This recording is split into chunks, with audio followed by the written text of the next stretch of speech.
Hello welcome in Hindi medium channel. मैं हूं अरुण कुमार यादव। पिछली वीडियो में हमने देखा था क्लास 8 प्रश्नावली 5.1 का सॉल्यूशन। यहां पर हम देखेंगे प्रश्नावली 5.2 का सॉल्यूशन। देखो, जो ये प्रश्नावली है ये वृत्त आलेख यानी कि पाई चार्ट के ऊपर बेस्ड है। तो यहाँ पर जितने भी क्वेश्चन होंगे सब कुछ पाई चार्ट के अराउंड होगा। ठीक है, पाई चार्ट या फिर वृत्त आलेख का क्या मतलब है कि हम आंकड़ों को एक वृत्त की मदद से दर्शाते हैं। ठीक है, तो यहाँ पर क्वेश्चन शुरू करने से पहले मैं बता दूं कि जो ये चैप्टर है इसका इंट्रोडक्शन यानी कि जो बेसिक बातें हैं वो सब कुछ मैं पिछली वीडियो में बता चुका हूं। तो अगर आपने वो नहीं देखा है, आपको इंट्रोडक्शन देखना है, बेसिक बातें जाननी है, तो पहले आप उस वीडियो को देख लेना। शुरुआत करते हैं क्वेश्चन नंबर 1 से। देखो, जो इसका पहला प्रश्न है इसमें हमसे बोला गया है किसी शहर के युवा व्यक्तियों के एक समूह का यह जानने के लिए एक सर्वे किया गया कि वे किस प्रकार का संगीत पसंद करते हैं। इनसे प्राप्त आंकड़ों को संलग्न पाई चार्ट में दर्शाया गया है। इस पाई चार्ट से निम्नलिखित प्रश्नों के उत्तर दीजिए। ठीक है, मतलब क्या कि एक सर्वे किया जाता है कुछ लोगों का, और जो ये सर्वे है, ठीक है, जो ये सर्वे है इससे जो डेटा मिलता है, जो आंकड़े मिलते हैं, वो यहाँ पे हमें पाई चार्ट में दिखाया गया है, जैसे कि आप यहाँ पे देख सकते हो। ठीक है, इसमें क्या है कि अलग अलग तरह के लोग जो अलग अलग तरह का संगीत पसंद करते हैं वो हमें बताया गया है। जैसे कि यहाँ पे आप देखो तो जो शास्त्रीय संगीत है ये 10% लोगों को पसंद है। ठीक है, तो ये हिस्सा जो है ये शास्त्रीय संगीत के लिए दर्शाया गया है। लोक संगीत जो है वो 30% लोगों के लिए है। ठीक है, मतलब 30% लोग लोक संगीत पसंद करते हैं। मनोरंजक संगीत 40% लोग पसंद करते हैं और उपशास्त्रीय संगीत 20% लोग पसंद करते हैं। ठीक है, और हमसे इस पाई चार्ट पे बेस्ड कुछ प्रश्न पूछे गए हैं, हमें उन प्रश्नों का उत्तर देना है। ठीक है, तो पहले प्रश्न से शुरुआत करते हैं। पहला प्रश्न क्या है, देखो यहाँ पर जो पहला प्रश्न है इसमें बोला गया है यदि 20 व्यक्ति शास्त्रीय संगीत पसंद करते हैं तो कुल कितने युवा व्यक्तियों का सर्वे किया गया था। ठीक है, मतलब कि जो 20 व्यक्ति हैं ये कौन से हैं, शास्त्रीय संगीत पसंद करने वाले, और हमें ये बताना है कि कुल कितने व्यक्तियों का सर्वे हुआ था। तो इसको हम कैसे करेंगे, देखो यहाँ पे हम पहले मान लेंगे, माना, ठीक है, माना कुल व्यक्ति, भाई कुल व्यक्ति कितने हैं पहले वो मान लेते हैं। ठीक है, माना कुल व्यक्ति, ठीक है, माना कुल व्यक्ति बराबर है x। ठीक है, मान लेते हैं कि सब मिला के जितने भी लोगों का सर्वे हुआ वो कितने लोग थे, x लोग थे। ठीक है, अब इसी का जो x है इसी का 10% लोग शास्त्रीय संगीत पसंद करते हैं। सिंपल सी बात है। ठीक है ना, हमें जो आंकड़ा दिया गया है वो शास्त्रीय संगीत के लिए है, और हमें ये पता है कि जो शास्त्रीय संगीत पसंद करने वाले लोग हैं, ठीक है, शास्त्रीय संगीत पसंद, ठीक है, शास्त्रीय संगीत पसंद करने वाले, ठीक है, पसंद करने वाले कितने लोग हैं शास्त्रीय संगीत पसंद करने वाले। अगर परसेंटेज में देखोगे तो परसेंटेज आएगा 10%, मतलब प्रतिशत तो 10% है, लेकिन अगर संख्या देखेंगे व्यक्तियों की तो कितनी है, 20 है। तो मतलब कि ये 20 लोग हैं। अब जो ये 20 लोग होंगे ये वही 10% तो होंगे। ठीक है ना भाई, जो शास्त्रीय संगीत 10% था यहाँ परसेंटेज में था, यहाँ पे नंबर में है। ठीक है, तो हम ये कह सकते हैं कि जो कुल व्यक्ति कितने थे, एक्स का कितने परसेंट है शास्त्रीय संगीत वाले, 10%। भाई इन्हीं एक्स का 10% तो होगा ये 20 व्यक्ति। दोबारा समझो अगर समझ में नहीं आया तो, हमारे पास 20 व्यक्ति हैं जो शास्त्रीय संगीत पसंद करते हैं, मतलब नंबर में ये 20 व्यक्ति हैं, लेकिन प्रतिशत में ये 10% है। अब ये प्रतिशत जो होता है वो किसका होता है, टोटल का, यानी कि जो कुल व्यक्ति होते हैं उनका ये परसेंट होता है। तो कुल व्यक्ति हमने कितने माने, एक्स माने।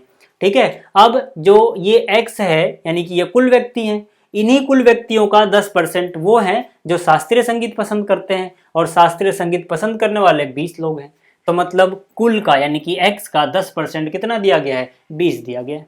अब इसको जरा सॉल्व कर लो यार। x का मतलब हो गया गुणा 10।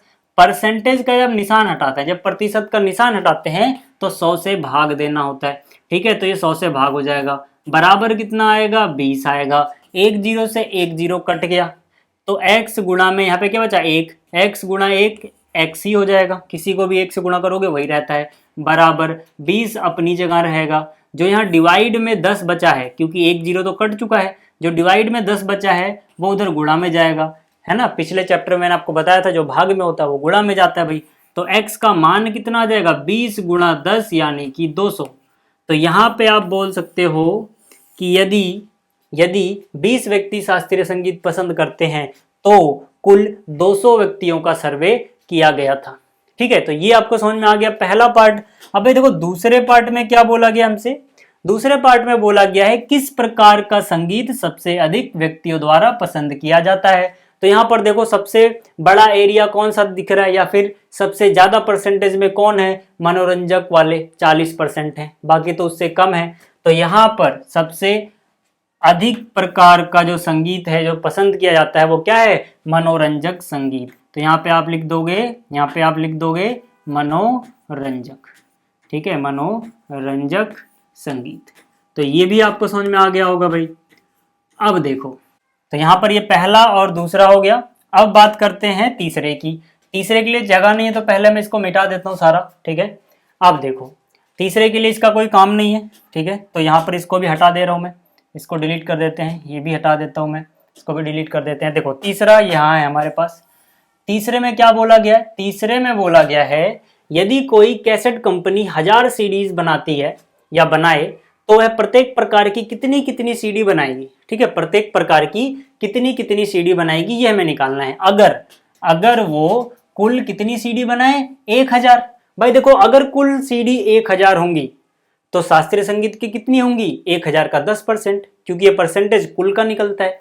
पहले पार्ट में हमने कुल x माना था तो वहां x का निकला था। यहाँ पे क्वेश्चन बदल गया, इसने कहा कि अगर कुल 1000 है तो हर एक प्रकार की कितनी कितनी होंगी। तो भाई कुल का 10% शास्त्रीय होंगी और कुल यहाँ पे अब 1000 कर दिया गया। तो 1000 का 10% शास्त्रीय होंगी, 1000 का 30% लोक संगीत होंगी, इसी तरह से बाकी होंगे।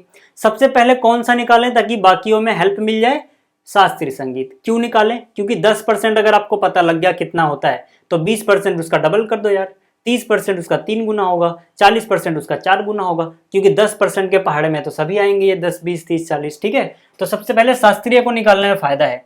अगर कैसे फायदा है ये समझ में अभी भी नहीं आया तो अभी आ जाएगा। देखो पहले, ठीक है, तीसरा पार्ट करते हैं। अब तीसरे पार्ट में, ठीक है, जो तीसरा पार्ट है इसमें सबसे पहले हम शास्त्रीय संगीत की सीडी निकालेंगे। हम यहाँ पे लिखेंगे शास्त्रीय संगीत की सीडीज। ठीक है, शास्त्रीय संगीत की सीडी कितनी होंगी भाई, टोटल अब कितनी बनाई जा रही हैं, टोटल अब बनाई जा रही हैं 1000। तो भाई 1000 का कितना परसेंट है शास्त्रीय संगीत, 10%। तो 1000 का 10%। ठीक, तो 1000 का 10% कैसे निकालते हो, 1000 गुणा 10 लिखोगे, प्रतिशत का निशान हटाओगे तो नीचे 100 आ जाएगा। एक शून्य से ये गया और एक से ये गया, 100 गुणा 1 कितना आ गया 100। तो इसका मतलब क्या हो गया, इसका मतलब हो गया शास्त्रीय संगीत की 100 सीडी कैसेट्स बनाई जाती हैं। अब मैंने पहले शास्त्रीय का ही क्यों निकाला, बाकी भी तो निकाल सकते थे। इसलिए निकाला क्योंकि अगर मुझे 10% पता है तो मुझे 20% भी पता है। कैसे, 10% अगर 100 है तो 10% का डबल 20% हुआ, तो मतलब 100 का डबल 200 हो जाएगा। तो सिंपल सी बात है, जो उपशास्त्रीय होंगी, जो उपशास्त्रीय संगीत के लिए सीडीज होंगी वो कितनी होंगी भाई, 20% है। ठीक है ना, कितनी है 20% का मतलब क्या 200। ठीक है ना, फिर से बोल रहा हूं, देखो अगर 10% का मतलब 100 है तो 20% का मतलब 200 होगा, 30% का मतलब 300 होगा, 40% का मतलब 400 होगा। ठीक है, तो मैं बाकी करके नहीं दिखा रहा, आप ऐसे लिख लेना। ठीक है कि भाई लोक संगीत, चलो लिख ही देता हूँ। ठीक है, जो लोक संगीत है, ठीक है, लोक संगीत की सीडी, ठीक है, लोक संगीत की जो सीडी होंगी वो कितनी हो जाएंगी, देखो लोक संगीत की 30% है, 10% का मतलब 100 है तो 30% का मतलब 300 हो जाएगा। इसीलिए जो इसी तरह से जो मनोरंजक वाली होंगी, ठीक है, जो मनोरंजक सीडीज होंगी, मनोरंजक संगीत की सीडीज होंगी वो कितनी हो जाएंगी, वो हो जाएंगी भैया 400। क्यों हो जाएंगी 400, क्योंकि 10% 100 है और ये 40% है, तो 40% 400 के बराबर होगा अगर 10% 100 के बराबर होता है तो। इसीलिए सबसे पहले मैंने 10% निकाल लिया ताकि बाकी में कैलकुलेशन ही ना करनी पड़े और आराम से हो जाए। ठीक है, तो ये हो गया। अब आगे चलते हैं।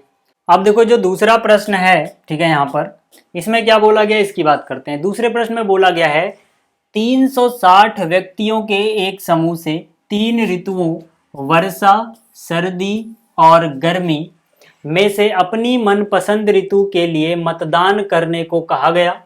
इससे प्राप्त आंकड़ों को संलग्न चित्र में दिखाया गया है और फिर इस पे कुछ क्वेश्चन भी पूछे गए हैं। ठीक है, तो पहले इस चित्र को समझते हैं, क्वेश्चन की बाद में बात करेंगे। देखो, जो यहाँ पर आंकड़े दिखाए गए हैं इस चित्र में, वो क्या बताते हैं? वो ये बता रहे हैं कि जो ग्रीष्म ऋतु यानी गर्मी की ऋतु जो जितने लोगों को पसंद है वो कितने लोग हैं? 90 लोग हैं। ठीक है, वर्षा ऋतु पसंद करने वाले 120 लोग हैं, शीत ऋतु पसंद करने वाले 150 लोग हैं। ठीक है, तो इस आंकड़े पे, ठीक है, इस आंकड़े पे हमसे कुछ प्रश्न पूछे गए हैं जिनका जवाब हमें देना है। तो कैसे देंगे? देखो, पहला जो क्वेश्चन है, ठीक है ना, सबसे पहला जो क्वेश्चन है इसमें बोला गया है किस ऋतु को सबसे अधिक मत मिले।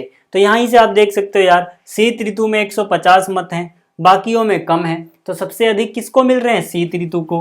तो यहाँ पर आप सीधा सीधा लिख सकते हो शीत ऋतु। ठीक है, तो पहला तो आराम से हो गया कि भाई शीत ऋतु को सबसे अधिक मत मिले। ठीक है, तो पहला समझ में आ गया। दूसरा जो प्रश्न है इसमें क्या बोला गया है? प्रत्येक त्रिज्यखंड का केंद्रीय कोण ज्ञात कीजिए। ठीक है, तो यहाँ पर क्या करना है? हमें हर एक त्रिज्यखंड का केंद्रीय कोण ज्ञात करना है। अब ये केंद्रीय कोण क्या होता है? देखो, जब हम पाई चार्ट बनाते हैं, या फिर वृत्त आलेख बनाते हैं, तो हर एक हिस्से के लिए सर्कल पे कुछ ना कुछ कोण बनता है। ठीक है ना, इसी को बोला जाता है केंद्रीय कोण। जैसे कि गर्मी के लिए कोई और कोण होगा, वर्षा के लिए कोई और कोण होगा, शीत के लिए कोई और कोण होगा। इसी को क्या बोला जाता है? इसी को जो केंद्र में कोण बन रहा है इसको बोला जाता है केंद्रीय कोण। तो केंद्रीय कोण जो यहाँ पे लिखा है ये तो आपको समझ में आ गया। अब ये त्रिज्यखंड का क्या मतलब है? त्रिज्यखंड का मतलब ये चीज है, ये जो खंड है, वृत्त का टुकड़ा, ठीक है, जैसे कि जन्मदिन में केक काटते हैं, ऐसे ऐसे काटा और ऐसे निकाल के खिला दिया, तो ये जो डिजाइन है इसको बोलते हैं त्रिज्यखंड। ठीक है, तो मतलब हर एक त्रिज्यखंड के लिए कितना कितना कोण बनेगा ये हमें बताना है पार्ट नंबर 2 में। ठीक है, तो इसके लिए भैया थोड़ा ज्यादा जगह चाहिए होगी, तो क्वेश्चन तो आपने पढ़ लिया है, तो इसको मैं छोटा करके यहाँ पे रख देता हूँ। ठीक है, और सीधा अपन क्या करते हैं, अब एक टेबल बनाते हैं पहले केंद्रीय कोण के लिए। ठीक है, तो एक टेबल बनाता हूँ पहले। यहाँ पर देखो, केंद्रीय कोण निकालते कैसे इसको ध्यान से समझना, क्योंकि अगर आपको ये चीज आती है केंद्रीय कोण निकालना, तो समझ लो आप इस एक्सरसाइज का कोई भी क्वेश्चन कर सकते हो। ठीक है, मेन चीज इसमें यही है। तो केंद्रीय कोण निकालने के लिए सबसे पहले, ठीक है, आप एक तालिका बनाओगे। ठीक है, अलग कलर का पेन लेते हैं, थोड़ा व्हाइट ले लेते हैं इसको भी। ठीक है, तालिका बनाएंगे हम। ठीक है, तालिका किस तरह से बनेगी? सबसे पहले तो यहाँ पर ऋतु है, उसके बाद मतों की संख्या है। तो सबसे पहले यहाँ पर हम ऋतु के लिए बनाएंगे, फिर यहाँ पर मतों की संख्या के लिए बनाएंगे, और फिर यहाँ पे केंद्रीय कोण आएगा। ठीक है, तो मतलब कि यहाँ पर हम क्या लिखेंगे? ऋतु। यहाँ पे हम क्या लिखेंगे? ऋतु।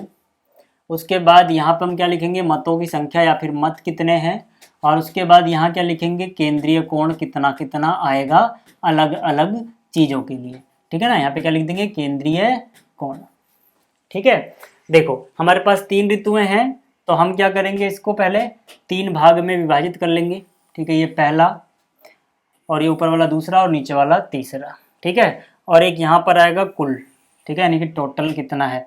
ठीक है, तो एक काम करते हैं, इसको थोड़ा ऊपर रखते हैं, ठीक, ताकि यहाँ पर नीचे कुल के लिए भी लिख सकें हम। ठीक है, तो देखो पहली जो ऋतु है एक, वो क्या है? ग्रीष्म। तो यहाँ पर लिख दिया मैंने ग्रीष्म। उसके बाद क्या है? वर्षा, तो मैंने यहाँ पर लिख दिया वर्षा। उसके बाद है शीत, तो मैंने यहाँ पे लिख दिया शीत। ठीक है, और नीचे आएगा कुल। ठीक है ना, कुल मत कितने पड़े। तो अब आ जाओ यहाँ पर। ठीक है, ग्रीष्म कितनी? ठीक है, ग्रीष्म के लिए कितनी है? 90 है। ठीक है, ग्रीष्म के लिए कितनी है? 90 है। उसके बाद वर्षा के लिए 120 मत हैं, और उसके बाद शीत के लिए 150 मत हैं। सबको जोड़ोगे अगर एक बार कितना आएगा? 0 0 0 हुआ, 5 और 2 7 और 9 16 का 6 हासिल 1, और ये 3 हो गया, यानी कि 360 कुल मत हैं। अब केंद्रीय कोण आप कैसे निकालते हो जरा ध्यान से देखना। केंद्रीय कोण कैसे निकालते हैं? देखो, जब हम एक सर्कल बनाएंगे और उसके केंद्र पे अगर मैं टोटल एंगल की बात करूं, यानी जो पूरा कोण होगा, संपूर्ण कोण कितने का होगा? 360 डिग्री का। इसलिए 360 से गुणा तो करनी ही पड़ती है। ठीक है, किसको गुणा करते हैं? जिसका केंद्रीय कोण निकाल रहे हैं, जिसका केंद्रीय कोण निकाल रहे हैं। जैसे कि 90 का निकाल रहे हैं तो 90 ऊपर आएगा, डिवाइड बाई इन सबको जोड़ के जो कुल आया, टोटल आया, वो नीचे आएगा। टोटल कितना है? 360। तो ये तो बन गया इसका अनुपात, ठीक है ना, 90/360। कोण निकालने के लिए आप इसको गुणा करोगे जो टोटल एंगल सेंटर पे बनता है यानी केंद्र बनता है। कितना बताया मैंने अभी, 360 डिग्री बनता है। अब ये मत सोचना कि यहाँ पर 360 आ रहा है इसलिए 360 से गुणा कर रहे हैं। चाहे प्रश्न कोई भी हो, गुणा हम किससे करते हैं, 360 से ही करते हैं अगर कोण निकाल रहे हैं तो। हो सकता है कुल चीजें अलग अलग प्रश्नों में अलग आए, कभी ये 360 आएगा, कभी कुछ और आएगा, कभी कुछ और, लेकिन जब कोण निकालेंगे तो गुणा हमेशा 360 से ही होगा। ठीक है, तो यहां से बताओ 360 से 360 कट गया, कितना आ गया, 90 आ गया। ठीक है, यानी कि 90 डिग्री केंद्रीय कोण हो गया। 90 था तो इसमें 90 आ रहा है, लेकिन हर सवाल में ऐसा नहीं होगा, याद रखना। फिर से इसका अगर केंद्रीय कोण निकालेंगे तो मैंने क्या बताया, जिसका केंद्रीय कोण निकाल रहे हैं, इसका निकाल रहे हैं, तो ये ऊपर आएगा, नीचे आएगा कुल कितना है 360, और गुणा में आएगा कुल एंगल कितना होता है एक सर्कल में सेंटर पे, टोटल 360 कट गया तो कितना आ गया, 120 डिग्री केंद्रीय कोण आ गया।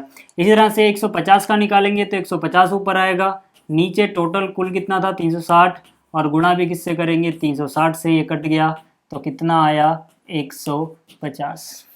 ठीक है, तो ये हमने निकाल लिए केंद्रीय कोण। ठीक, तो केंद्रीय कोण आपको समझ में आ गया, पहला दूसरा पार्ट हो गया। यहाँ पर तीसरे पार्ट में क्या बोला गया, यहाँ पे इस सूचना को, ठीक है, तीसरे पार्ट में क्या बोला गया, यहाँ पे इस सूचना को दर्शाने के लिए पाई चार्ट खींचिए। ठीक है, तीसरे में हमें पाई चार्ट खींचना है, तो अब इसका कोई काम नहीं रहा, क्वेश्चन तो आपने पढ़ लिया।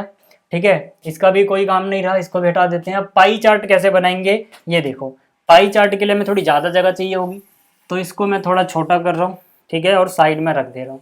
ठीक है, इसको मैंने थोड़ा छोटा किया और साइड में रख दिया। ठीक है, अब हम किसकी बात करेंगे, पाई चार्ट की। ठीक है, यानी कि अब हमें वृत्त आलेख बनाना है इसका। तो वो कैसे बनाते हैं, उसके लिए देखो सबसे पहले हम एक वृत्त बनाएंगे। ठीक है, सबसे पहले हम क्या बनाएंगे, एक वृत्त बनाएंगे। तो सबसे पहले आप क्या करोगे, एक वृत्त बना लोगे। ठीक है, सबसे पहले आप एक वृत्त बना लोगे, तो हमने एक वृत्त बना लिया। उसके बाद हम क्या करेंगे, इसका जो केंद्र है, इसके केंद्र को इससे मिला देंगे, मतलब इसकी त्रिज्या खींच देंगे। अब देखेंगे पहला ग्रीष्म है, ग्रीष्म का कोण देखेंगे, कोण कितना है ग्रीष्म का, 90। ठीक है ना, अभी आपने देखा था कि जो ग्रीष्म ऋतु का कोण था वो कितना था, 90 डिग्री था। तो हम यहाँ पे पहले 90 डिग्री बनाएंगे, और वो किसके लिए होगा, वो होगा ग्रीष्म ऋतु के लिए। ठीक है ना, किसके लिए होगा, ग्रीष्म ऋतु के लिए होगा वो। तो यहाँ पर केंद्र है इसका, ठीक है, इसको इससे मिलाया। अब 90 डिग्री के लिए आप डी का उपयोग करोगे।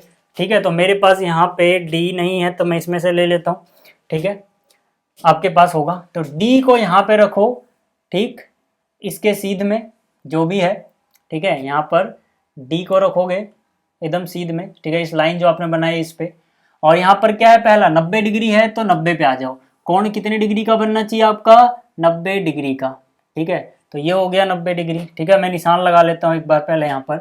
ठीक है, कि यहाँ पर 90 आ रहा है कहीं। ठीक है, अब इसको हटा देते हैं, चलो। ठीक है, यहाँ पे 90 आया, इसको मैं इससे जोड़ दूंगा ऐसे करके। ठीक है, देखो मेरा बाहर चला जा रहा है फालतू, क्योंकि मेरे पास वैसा डी नहीं है, बट आप फालतू मत बनाना, नहीं तो बार बार मिटाना पड़ेगा।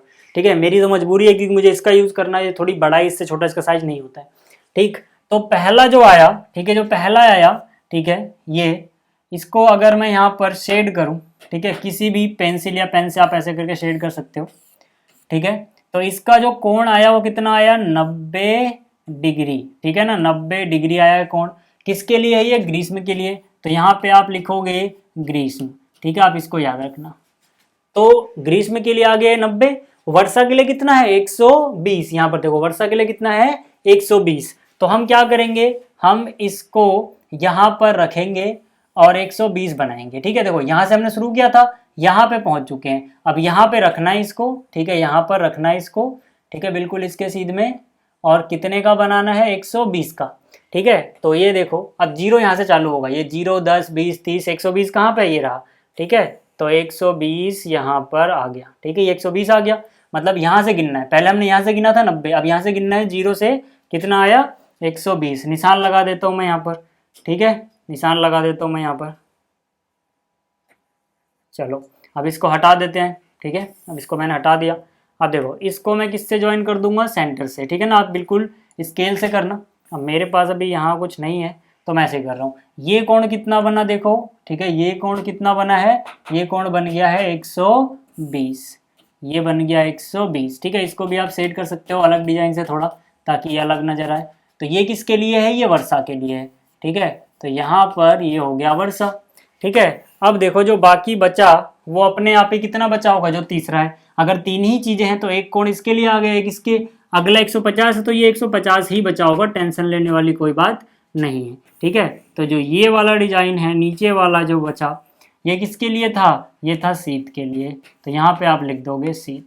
ठीक है, तो ये आपने पाई चार्ट बना दिया, या फिर इसको आप वृत्त आलेख भी बोल सकते हो। ठीक है, तो ये प्रश्न भी खत्म हुआ।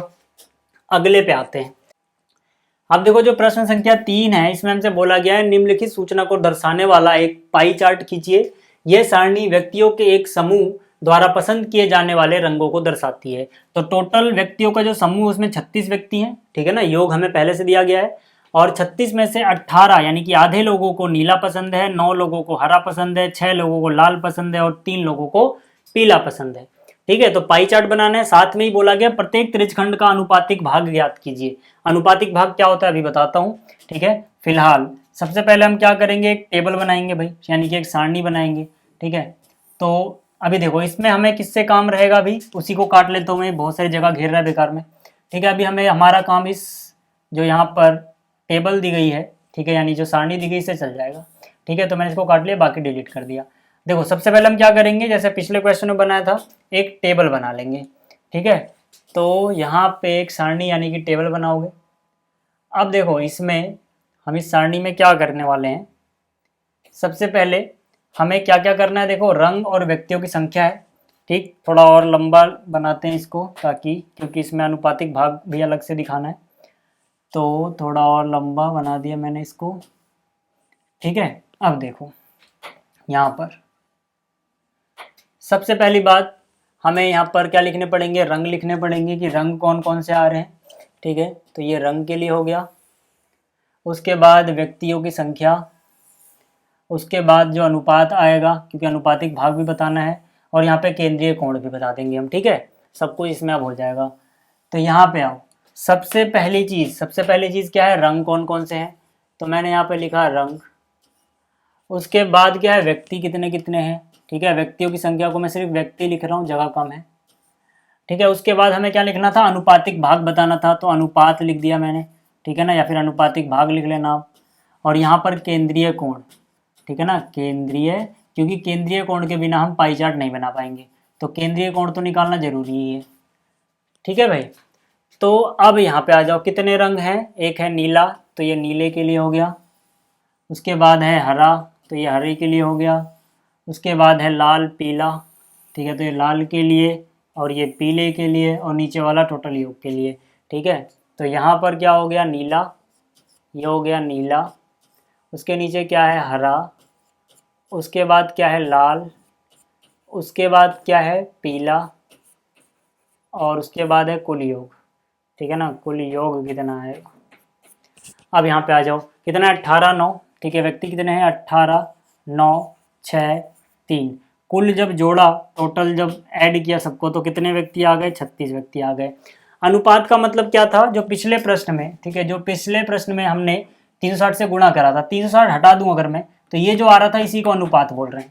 यानी कि अनुपात में ही हम 360 गुणा करते हैं सेंट्रल एंगल निकालने के लिए, आप ये याद रखना। ठीक है, तो यहाँ पे अनुपात अलग करना है, फिर 360 से अलग गुणा कर लेंगे। तो अनुपात कितना हो जाएगा भाई, देखो अनुपात कैसे निकालेंगे, इसका अनुपात निकालना है तो 18 ऊपर, और किससे निकालना है, 36 से, तो 36 नीचे। तो 18 एकम 18, 18 दूनी 36, काटोगे तो कितना हो जाएगा, 1/2। इसी तरह से 9, ठीक है, यहाँ पर आया, और कुल नीचे आएगा कितना, 36। अगर मैं इसी को 360 से गुणा कर देता तो ये एंगल बन जाता, सेंट्रल कोण आ जाता। ठीक है ना, जो केंद्रीय कोण है। लेकिन अभी हमें सिर्फ पहले अनुपात निकालना है इस सवाल में, क्योंकि अलग से बोला गया अनुपात को अलग से दिखाओ। तो 9 एकम 9, 9 चौक 36, फिर यहाँ पे 6 है और नीचे 36 है, तो 6 एकम 6, 6 छिंग 36, फिर 3 है और 36 है, तो 3 एकम 3, 3 से काटोगे 3 एकम 3, 3 दूनी 6, तो मतलब 1/12 आ जाएगा। तो अनुपात तो निकल गया। अब जो ये अनुपात आया है, ठीक है ना, चाहे 18/36 लिखो या 1/2 लिखो, एक ही बात है। चाहे 18/36 लिखो, चाहे आप ऐसे लिखो 18/36 गुणा में 360, या फिर 1/2 गुणा में 360, एक ही बात है। इसी को 360 से गुणा कर दोगे, कोण आ जाएगा। तो 2 और यहाँ पे क्या है 360, 360 को 2 से भाग दोगे कितना हो जाएगा 180 डिग्री। ठीक है, ये हो गया 180 डिग्री। इसी तरह से यहाँ पे क्या 1/4 गुणा में कितना है 360, 4 निम 36, 4 का पहाड़ा 9 बढ़ जाएगा, 4 निम 36, 1 जीरो तो 1 जीरो, मतलब कि जब हम इसे काटेंगे, घिच पिच ना हो तो मैं काट के नहीं दिखा रहा, तो 90 डिग्री आ जाएगा। ठीक है, तो यहाँ से आप एक और पैटर्न देख सकते हो, 18 था तो 180 आ रहा है, 9 था तो 90 आ रहा है। इसी सवाल में हो रहा है ऐसा, सब सारे सवालों में ऐसा नहीं होगा। ठीक है ना, तो यहाँ पर कितना है अनुपात 1/6, गुणा किससे करते हैं कोण निकालने के लिए 360 से, 6 का पहाड़ा 36 में 6 बढ़ जाएगा, 1 जीरो लगा दो। इसी तरह से यहाँ पे क्या है 1/12 गुणा में कितना है 360, 12 तियाँ 36, मतलब 3 के आगे 1 जीरो 30 हो जाएगा। ठीक है, तो यहाँ से हमने कोण निकाल लिए भाई। ठीक है, अब इसकी कोई ज़रूरत नहीं है, डिलीट कर देते हैं इसे। ठीक है, इसकी कोई ज़रूरत नहीं है, डिलीट हो गया ये। अब आ जाओ, अब हमें इसका क्या बनाना था, पाई चार्ट भी बनाना था। तो पाई चार्ट के लिए पहले क्या करेंगे भाई, हमें जगह चाहिए होगी, तो इसको थोड़ा छोटा करते हैं। ठीक है, इसको मैंने क्या किया, थोड़ा छोटा कर लिया पाई चार्ट बनाने के लिए, और इसको किनारे पे यहाँ पे रख दिया। ठीक है, अब पाई चार्ट बनाने के लिए फिर से अपना वही काम करेंगे भाई। पहले हमें क्या बनाना पड़ेगा, एक वृत्त बनाना पड़ेगा। तो यहाँ पे मैंने क्या किया, एक वृत्त बना लिया पहले।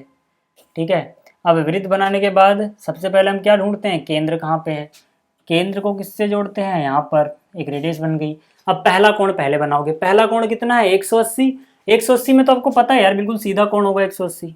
ठीक है, 180 तो सबको पता है ना कि एक सीधी रेखा पे बना कोण कितने का होता है 180 का।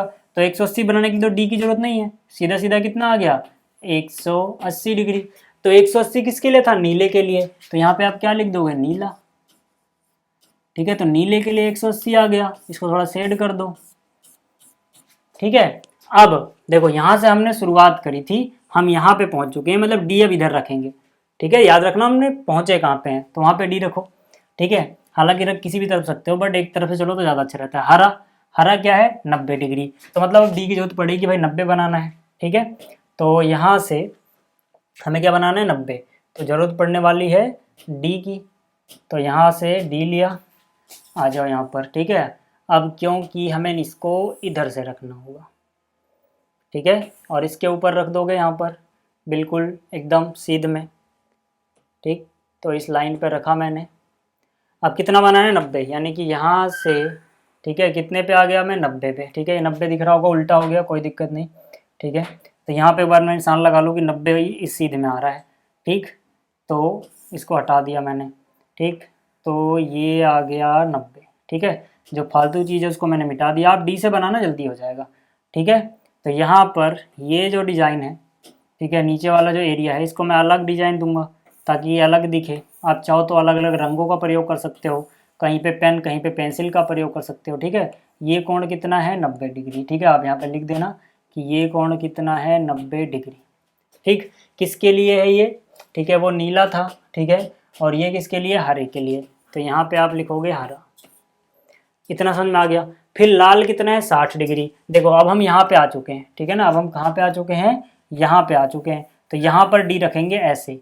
ठीक, तो ये जो डी आया इधर, ठीक है, इसको मैंने घुमा के ऐसे रख दिया इस पे। ठीक है, एकदम बीच में रखोगे सेंटर के, 60 डिग्री पे बनाना है, तो मतलब ये 60 पे आओगे। ठीक है, ये रहा 60। ठीक है, इधर वाला जीरो देखते हैं, जीरो से ठीक है इधर वाला जीरो देखेंगे। ठीक है, तो ये हो गया अपना, ठीक है 60 डिग्री। ठीक, ये 60 डिग्री हो गया, तो निशान लगा लेते हैं कि यहाँ पे करना है भाई। ठीक है, इसको अब हटा देते हैं। ठीक है, इसको अब हटा देते हैं। देखो ये निशान आया था, इसको इससे ज्वाइन कर दोगे, बाहर वाला मिटा दो। ठीक है, बाहर वाला मिटा दोगे, तो ये 60 आ गया। ठीक है, इसको आप किसी और कलर से या फिर अलग शेड से, ठीक है, अगर आपके पास अलग कलर नहीं है, मेरे पास कलर है, मैं जानबूझ के नहीं कर रहा। ठीक है, ये कितना डिग्री हो गई, 60 डिग्री हो गई। ठीक, अब कौन बचा, 30 ही बचा है, तो मतलब जो बचा है वो 30 होगा। ठीक है, इसको खाली छोड़ देते हैं ऐसे ही। 60 वाला कौन सा, लाल, और 30 वाला कौन है, पीला। ठीक है, तो ये बन गया इसका पाई चार्ट। ठीक, चलो अब आगे चलते हैं, अगला प्रश्न देखते हैं क्या है। ठीक है, ये रहा अगला प्रश्न आपके सामने। इसमें हमसे क्या बोला गया, देखो इसमें हमसे बोला गया है संलग्न पाई चार्ट में एक विद्यार्थी द्वारा किसी परीक्षा में हिंदी, अंग्रेजी, गणित, सामाजिक विज्ञान और विज्ञान में प्राप्त किए गए अंकों को दर्शाता है। यदि उस विद्यार्थी द्वारा प्राप्त किए गए कुल अंक 540 थे, ये बहुत इंपॉर्टेंट है कि कुल अंक कितने थे, 540। यदि कुल अंक 540 थे तो निम्नलिखित प्रश्नों के उत्तर दीजिए। ठीक है, कुल अंक कितने हैं, 540 हैं। ठीक है, चलो अब आ जाते हैं अपने प्रश्नों के उत्तर पे। कौन कौन से प्रश्न हमसे पूछे गए हैं यहाँ पर देखो। पहला जो प्रश्न है इसमें बोला गया है किस विषय में उस विद्यार्थी ने 105 अंक प्राप्त किए। किस विषय में उस विद्यार्थी ने 105 अंक प्राप्त किए। हमें कोण दिया गया है, अंक नहीं दिए गए। क्या दिए गए हैं, कोण। तो एक तरीका तो ये है सबसे आसान कि आप देखो 105 से 105 नंबर से कितने अंक, कितने का कोण बनता है, जिससे मैच करेगा वो आंसर हो जाएगा।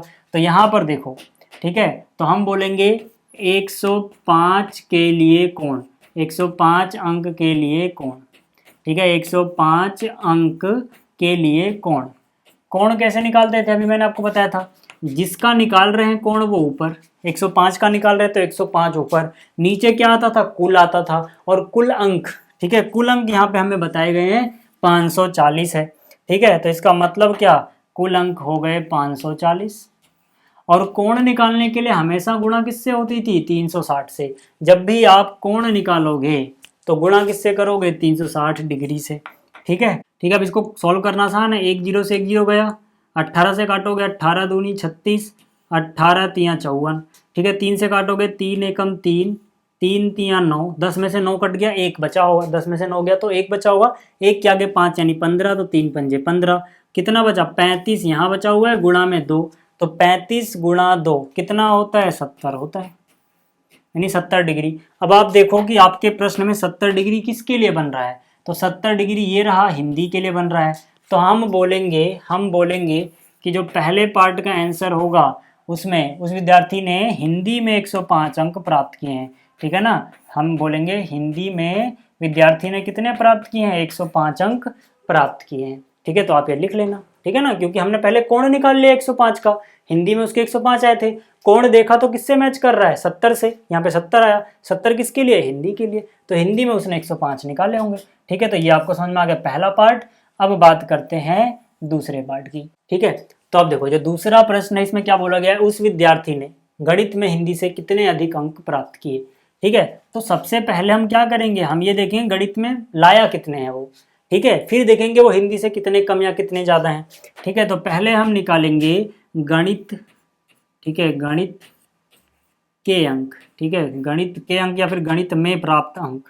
ठीक है, गणित में प्राप्त अंक, गणित में प्राप्त अंक। देखो अब अंक कैसे निकालेंगे, हमें कोण पता है, तो 90 ऊपर आएगा 90 डिग्री। इस बार कुल कोण, ठीक है, कुल कोण नीचे आएगा 360 डिग्री, और इस बार गुणा करेंगे 540 से। अब बहुत सारे बच्चों के दिमाग में आया होगा यार, हर बार हम गुणा कर रहे थे 360 से, इस बार गुणा कर दिया 540 से, ऐसा क्यों हो रहा है। ऐसा इसलिए हो रहा है कि जब हम कोण निकाल रहे होते हैं, जब हम क्या निकाल रहे होते हैं, जब हम कोण निकाल रहे होते हैं तभी 360 से गुणा होती है। यहाँ पे इससे पहले हर बार हम कोण निकाल रहे थे तो हर बार हम 360 से गुणा भी कर रहे थे। यहाँ पे हम कोण थोड़ी निकाल रहे हैं, यहाँ पे हम अंक निकाल रहे हैं। ठीक है, तो जब कोण निकालोगे तब कुल कोण कितना होता है, 360, उससे गुणा होगी। जब अंक से निकालोगे तो कुल अंक, अंक निकालोगे तो कुल अंक कितने हैं यहाँ पर, 540, इसलिए 540 से गुणा हो रहा है। और ये कैसे आया, देखो जो गणित है उसके लिए कोण कितना है, 90 डिग्री, और नीचे सारे कोणों को जोड़ोगे तो कितना आ रहा है, कुल कोण यहाँ पर लिखेंगे। ठीक है ना, तो 360 डिग्री। ठीक है, तो जो मैंने अगर आपको समझाया वो समझ में आ गया, तो अब इसको सॉल्व कर लेते हैं। 1 0 से 1 0 गया, 18 दूनी 36 होता है, 18 तियाँ 54 होता है, 90 बटे में 2, 2 से काटोगे 90 का आधा कितना हो जाता है, 45। क्या बच रहा है यहाँ पर, 45 गुणा में 3, यहाँ पे 45 बचा, गुणा यहाँ पे 3 बचा। 45 को 3 से गुणा करोगे कितना आ जाएगा, 135। तो मतलब गणित में उसके कितने अंक आए हैं, 135। ठीक है, तो यहाँ पे हम बोलेंगे, हमसे ये नहीं पूछा गया था गणित में कितने लाया है, हमसे पूछा गया था गणित में हिंदी से कितने ज्यादा लाया है। तो हम बोलेंगे गणित में हिंदी से अधिक अंक। ठीक है, हिंदी से अधिक अंक, ठीक है ना। गणित में हिंदी से अधिक अंक कितने हैं, देखो गणित में लाया वो 135 और हिंदी में लाया था, ठीक है, इससे पहले हिंदी में कितना लाया था 105, ठीक है, हिंदी में 105 आए थे, तो 105 इसमें से घटा दोगे, कितना बच जाएगा, यहाँ पे बच जाएगा 30, ठीक है, यानी कि वो कितने अंक अधिक लाया है, 30 अंक अधिक लाया है। फिर से बोल रहा हूँ, गणित में लाया वो 135 और हिंदी में थे 105, तो मतलब 30 नंबर ज़्यादा लाया है, ठीक है, तो ये भी हो गया। अब देखो जो इसका अगला पार्ट है यानी कि प्रश्न संख्या 3, इसमें बोला गया जांच कीजिए कि क्या सामाजिक विज्ञान और गणित में प्राप्त किए गए अंकों का योग विज्ञान और हिंदी में प्राप्त किए गए अंकों के योग से अधिक है। तो यहाँ पर देखो हमें योग निकालने की जरूरत नहीं है, बिना अंकों का योग निकाले हम कोणों के योग से भी बता सकते हैं। भाई जिसका कोण हमें पता है सबका, तो जिसके कोणों का योग ज़्यादा होगा उसके अंकों का योग भी ज़्यादा होगा। तो पहले क्या था, सामाजिक विज्ञान और गणित, ठीक है, इनके कोणों का योग देखो, सामाजिक विज्ञान यानी सामाजिक अध्ययन, ठीक है, कितना है यहाँ पर 65 डिग्री, और गणित के कोण कितना बन रहा है 90 डिग्री, तो इनको जोड़ो कितना आएगा 9 6 15 यानी कि 155 डिग्री आ गया। इसी तरह से यहाँ पर क्या है, विज्ञान और हिंदी, ठीक है, आप पूरा लिख लेना, आप पूरा अच्छे से लिखना, कैसे लिखोगे, सामाजिक विज्ञान और गणित के कोणों का योग, ये आ गया, ठीक है। फिर आप लिखोगे विज्ञान और हिंदी के कोणों का योग, ठीक है, मैं तो तीर बना के लिख दे रहा हूँ, मुझे टाइम बचाना है। विज्ञान के लिए कितना 80 डिग्री, और दूसरा क्या था हिंदी, हिंदी के लिए कितना 70 डिग्री, तो 8 7 15 150 डिग्री। तो हम क्या बोलेंगे कि भाई सामाजिक विज्ञान और गणित को जोड़ के 100 कितना आ रहा है 55 डिग्री, और विज्ञान और हिंदी को मिला के 150 डिग्री, तो ये वाला ज़्यादा है, ठीक है ना, नहीं सामाजिक विज्ञान और गणित वाला ज़्यादा है, ठीक है, आप ऐसे लिख सकते हो। तो यहाँ पर देखो पूछा गया था अंकों का योग किसका ज़्यादा है, लेकिन हमने कोणों का योग निकाला, क्यों, क्योंकि जिसके कोणों का योग ज़्यादा होगा उसके अंकों का योग भी ज़्यादा होगा, ठीक। तो ये हो गया चौथा। अब देखो जो पांचवा प्रश्न है इस प्रश्नावली का, इसमें क्या बोला गया है, किसी छात्रावास में विभिन्न भाषाएं बोलने वाले विद्यार्थियों की संख्या नीचे दी गई है, आंकड़ों को एक पाई चार्ट द्वारा प्रदर्शित कीजिए, ठीक है। तो यहाँ पर देखो कैसे करेंगे हम, जैसे पहले करते हुए आए हैं, पहले तो एक क्या बनाना पड़ेगा, पहले एक यहाँ पर तालिका बनानी पड़ेगी भाई, ठीक है। तो पहले हम एक तालिका बनाएंगे, तालिका में क्या क्या आ रहा है, पहले भाषाएं आ रही हैं, ठीक है, पहले क्या आ रही हैं, भाषाएं कौन कौन सी बोली गई, ठीक है, अलग अलग छात्रों के द्वारा। तो पहले बना लेंगे हम भाषा कौन कौन सी है, ठीक है, और उसके बाद विद्यार्थियों की संख्या, ठीक है। तो यहाँ पर क्या आ जाएगा, यहाँ पे आ जाएगा भाषा, ठीक है, यहाँ पे आ जाएगा भाषा, यहाँ पे आ जाएगा विद्यार्थी, ठीक है, विद्यार्थी या फिर विद्यार्थियों की संख्या, यहाँ पे आ जाएगा सेंट्रल एंगल यानी केंद्रीय कोण, ठीक है, केंद्रीय कोण आ जाएगा, ठीक है। वैसे तो आपको ये आ ही गया होगा कैसे करना है, फिर भी हल्का सा हिंट दे देता हूँ मैं, ठीक।